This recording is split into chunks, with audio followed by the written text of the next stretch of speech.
Even though some offerings may leave a positive impression on human beings, they may not necessarily impress God. But there was an offering that so greatly impressed Jesus that he called his disciples to watch it. Strangely, he told them that the small amount that the poor widow gave was more than the much that the rich put in that day.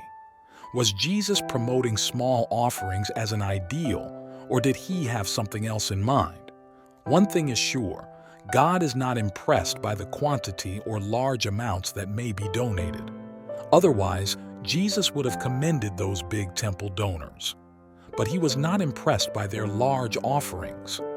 Ellen G. White indicates God's criteria for offerings by saying that the value of the gift is estimated not by the amount, but by the proportion that is given and the motive that actuates the giver. Did you notice the word proportion? In Deuteronomy 16:17, we also read, "Each of you must bring a gift in proportion to the way the Lord your God has blessed you." That poor widow was commended because proportion is one of God's important criteria by which he estimates an offering, and she gave the highest proportion, 100%.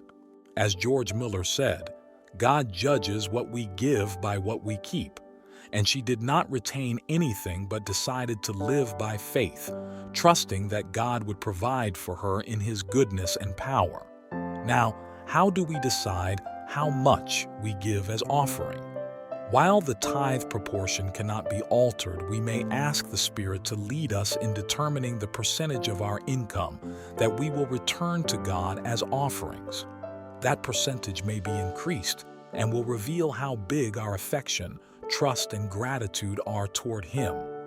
Jesus is still not impressed by amounts of money, little or much, but He still values the spirit of sacrifice, which may be expressed by the poor and rich alike, according to the proportion given. As we bring our tithes and offerings, may we put our desires last and God first.